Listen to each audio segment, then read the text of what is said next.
Hello दोस्तों, मैं श्रीवंशी भारद्वाज जयसवाल में आपका स्वागत करता हूँ। आज कक्षा 10 के एक नए चैप्टर की शुरुआत हम लोग कर रहे हैं। वृत्तों से संबंधित क्षेत्रफल, ठीक है ना। प्रश्नावली इसमें 12.1 है। तो वृत्तों से संबंधित कुछ महत्वपूर्ण चीज़ों का अध्ययन कर लिया जाए। सबसे पहले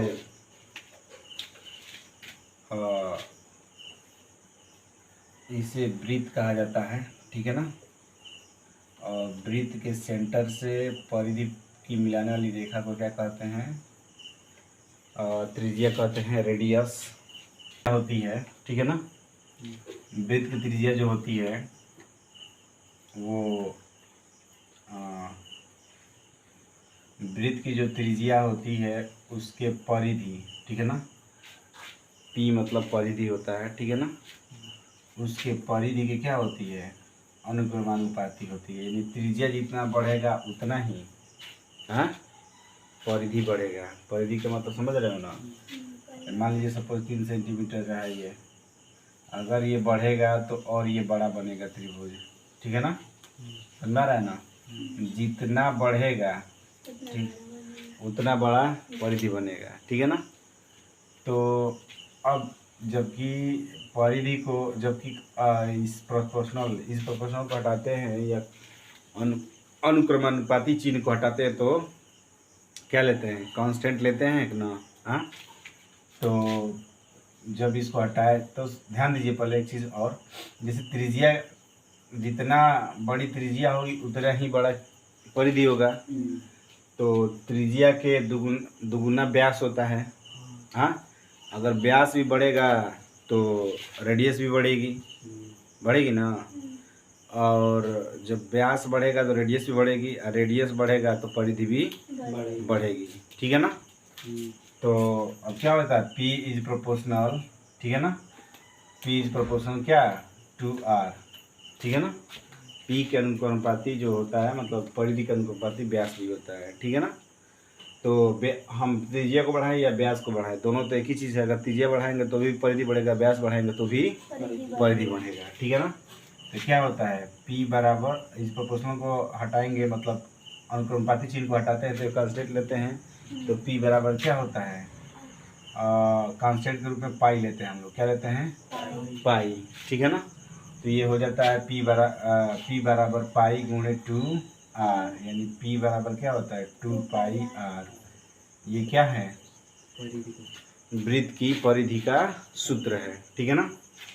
तो वृत्त की परिधि, अगर तुमसे कोई पूछे वृत्त की परिधि या वृत्त का परिमाप, ठीक है ना, कोई पूछे कि वृत्त की परिधि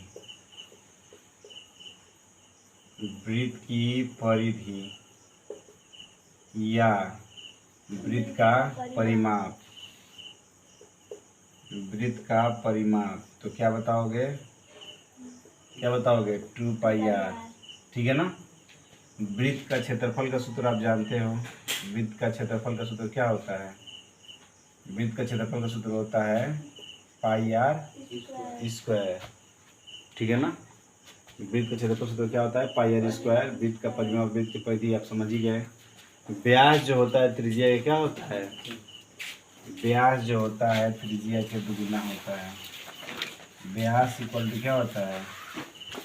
2 गुणे r, यानी व्यास बराबर क्या होता है? 2r, ठीक है ना। व्यास बराबर 2r होता है, ठीक है। तो ये समझ में आया? फिर से एक बार समझ लीजिए। मैंने कहा कि परिधि को P से प्रदर्शित करते हैं। परिधि होती है जो त्रिज्या क्या होती है? परिधि जो होती है त्रिज्या के दुगुनी होती है। हाँ, सॉरी, परिधि जो होती है त्रिज्या का अनुक्रमानुपाती होती है। परिधि त्रिज्या क्या होती है? अनुक्रमानुपाती होती है। तो अब परिधि व्यास जो होता है परिधि क्या होता है? दुगुना होता है। व्यास जो होता है परिधि क्या होता है? दुगुना होता है। तो अब व्यास बढ़ेगा तो परिधि भी बढ़ेगी। अनुक्रमानुपाती का मतलब यही ना होता है। अनुक्रमानुपाती का मतलब होता है कि यदि एक बढ़ाएंगे तो दूसरा अपने आप बढ़ जाएगा, ठीक है ना। और यदि इसे बढ़ाएंगे तो ये अपने आप बढ़ जाएगा, ठीक है ना। तो इस तरह से क्या हो जाएगा, P इज प्रोपोर्शनल 2R। और जब अनुक्रमानुपाती चिन्ह को हटाते हैं तो क्या होता है, कांस्टेंट होता है। तो कांस्टेंट के रूप में पाई ले लिए, हाँ। तो P बराबर कितना हो गया, पाई गुणे 2R। तो P बराबर 2πr। तो P बराबर 2πr किसका होता है सूत्र, वृत्त के परिधि का या वृत्त का परिमाप का। तो ये वृत्त जहाँ P क्या है, जहाँ लिख सकते हैं आप, जहाँ P इक्वल टू वृत्त की परिधि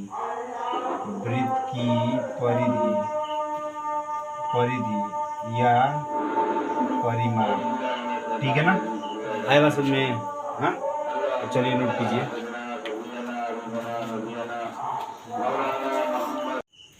सबसे पहले पाई के मान को बताने वाले भारतीय गणितज्ञ जो थे, भारतीय गणितज्ञ कौन थे, लगभग 476 से 550 ईस्वी पूर्व। ईस्वी पूर्व का मतलब समझते हैं ना, हाँ। क्या होता है ईस्वी पूर्व का मतलब,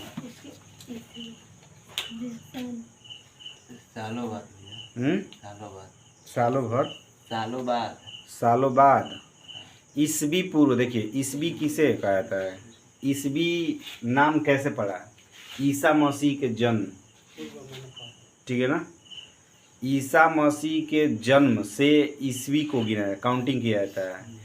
ईसा मसीह के जन्म से पूर्व, ईसा मसीह के जन्म से पूर्व के सन को हम लोग ईस्वी पूर्व कहते हैं। जैसे ईसा मसीह के जन्म कब मनाया था, लगभग 01/01/01, माने एक तारीख, एक महीना, एक साल से पहले। अगर हम पहले जाते हैं तब ईस्वी पूर्व हो जाएगा, ठीक है ना। अगर पहले, अब इसके ईस्वी पूर्व हो जाएगा, ईस्वी पूर्व, और यहाँ से शुरू होता है ईस्वी, समझ में आ रहा है ना, ईसा मसीह के जन्म से पूर्व। तो ईसा मसीह के जन्म से 550 वर्ष पूर्व ही, 550 वर्ष पूर्व ही आर्यभट्ट ने बता दिया था पाई का मान। क्या बताया था, पाई का मान आर्यभट्ट ने बताया था 3.1416, ठीक है ना, 3.1416 पाई का मान बता दिए थे। लेकिन 19वीं शताब्दी में आकर एक भारतीय गणितज्ञ, महान भारतीय गणितज्ञ जिनका नाम था श्रीनिवासन रामानुजन, ठीक है ना, इन्होंने पाई का मान लगभग 1 स्थानों तक ज्ञात किया, जो कि पूरे विश्व में अभी तक कोई ज्ञात नहीं कर पाया था, ठीक है ना। पाई का मान उन्होंने लगभग 1 लाख स्थानों तक क्या किया, ज्ञात किया, जो कि कोई भी ज्ञात नहीं कर सका था, ठीक है ना। तो ये this is the very very important fact, ठीक है ना। इस चीज़ को याद रखिएगा कि पाई का मान सर्वप्रथम ज्ञात करने वाले वैज्ञानिक थे कौन, आर्यभट्ट 3.1416, और उसके बाद 19वीं शताब्दी में आकर पाई का मान लगभग 1 लाख स्थानों तक ज्ञात करने वाले भारतीय गणितज्ञ जिनका नाम था क्या, रामानुजन, ठीक है। आएगा समझ में ना। तो इस चीज़ को नोट कर देखिए। क्वेश्चन था, दो वृत्त की त्रिज्याएं क्रमशः 19 सेंटीमीटर और 9 सेंटीमीटर है, उस वृत्त की त्रिज्या ज्ञात कीजिए जिसकी परिधि इन दोनों वृत्तों की परिधियों के योग के बराबर है, ठीक है ना। तो सबसे पहले हम लोग क्या करेंगे,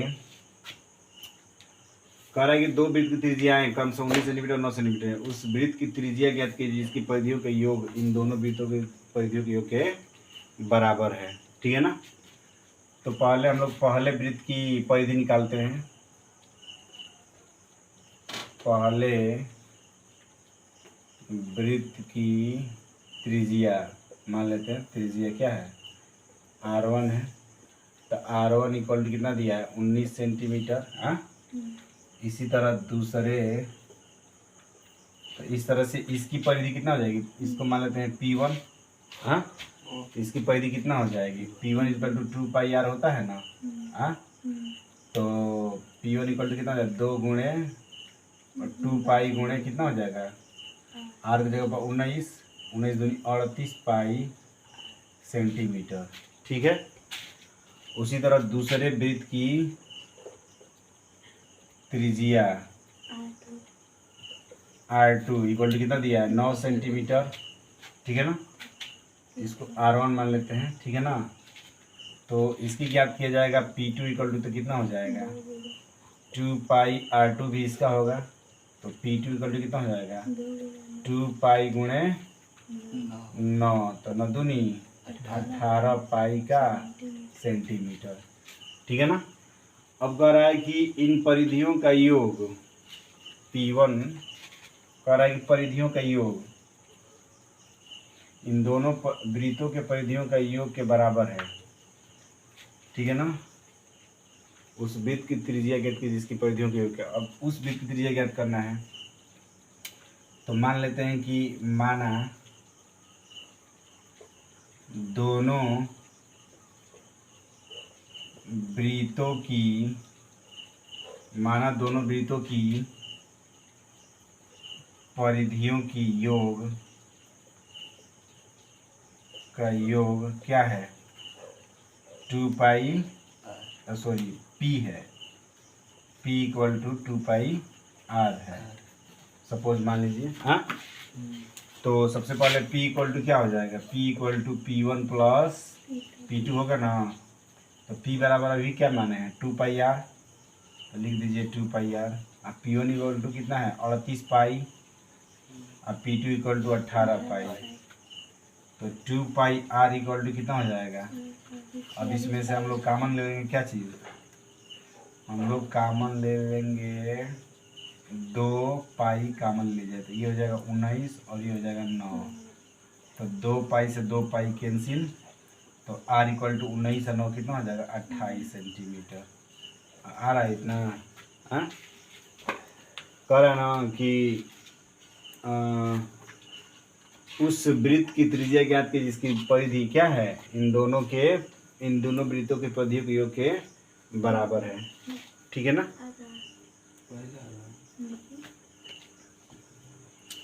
ठीक है, नोट कीजिए, 28 सेंटीमीटर, ठीक है ना।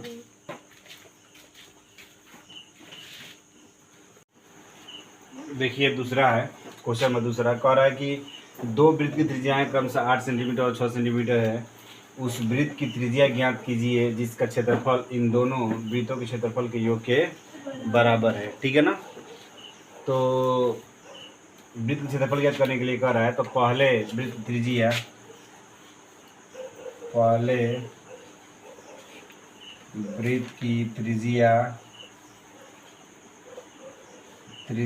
R1 इक्वल टू 8 सेंटीमीटर, दूसरे वृत्त की त्रिज्या R2 इक्वल टू 6 सेंटीमीटर, ठीक है ना। तो कह रहा है उस वृत्त की त्रिज्या ज्ञात कीजिए जो इन दोनों वृत्तों के क्षेत्रफल के योग के बराबर है। तो पहले हम लोग पहले वृत्त के क्षेत्रफल निकाल दें। पहले वृत्त का क्षेत्रफल A1 मान लेते हैं, ठीक है ना। एरिया मतलब होता है क्षेत्रफल, तो A1 इक्वल टू कितना होता है पाई R स्क्वायर, तो पाई को रहने तो पाई R स्क्वायर, तो R का मान कितना दिया है 8 दिया है, तो 8 का होल स्क्वायर 28, 64 पाई क्या वर्ग सेंटीमीटर। इसी तरह दूसरे वृत्त का क्षेत्रफल A2 equal to pi R square, ठीक है ना। तो क्या हो जाएगा पाई R1 हो जाएगा, ये पाई R2 हो जाएगा, तो पाई गुणे 6 का होल स्क्वायर 6 का 36 पाई वर्ग सेंटीमीटर। कह रहा है पहले वृत्त का क्षेत्रफल और दूसरे वृत्त का क्षेत्रफल क्या करना है। कह रहा है कि उस वृत्त की त्रिज्या के जिसका क्षेत्रफलों का योग इन दोनों वृत्तों के क्षेत्रफल के योग के बराबर होता है। तो मान लेते हैं कि माना दोनों वृत्तों के क्षेत्रफलों का योग क्या है, योग A equal to pi R square है, ठीक है ना। तो दोनों को जोड़ देंगे तो क्या हो जाएगा A बराबर ए बराबर A1 प्लस A2, ठीक है ना। पहले वृत्त का क्षेत्रफल प्लस दूसरे वृत्त का क्षेत्रफल। तो ए का मान कितना दिया है पाई आर स्क्वायर, तो लिख लीजिए पाई आर स्क्वायर। A1 का मान कितना दिया है 64 पाई, तो लिख लीजिए 64 पाई।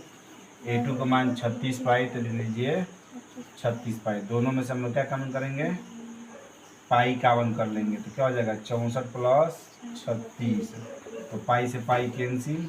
आर स्क्वायर बराबर 64 36 100, तो आर बराबर रूट में 100, तो आर बराबर कितना हो जाएगा 10 सेंटीमीटर।